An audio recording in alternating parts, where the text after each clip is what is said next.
Согласно календарот, Атлетската федерација на Македонија беше организатор на државното првенство во крос-кантри, на кое настапија атлетици од сите македонски клубови.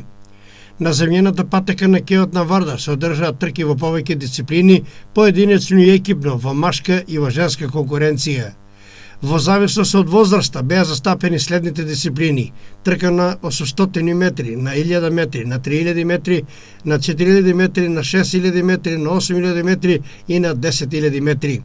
Од градот Штип на трката од 6000 метри младинци до 19 години настапи Кристијан Китанов, кој во конкуренција на 15 надпреварувачи го освои одличното второ место со резултат 21 минута и 24 секунди.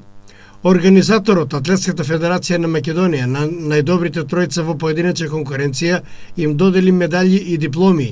Екипните победници добија дипломи, а севкупните победници во машка и во женска конкуренција добија дипломи и пехари. Следен предизвик за Кристијан Китанов ќе биде трката Трчаме кон целта во должина од 5000 метри, што ќе се одржи на 2 април повторно на кеот на Вардар.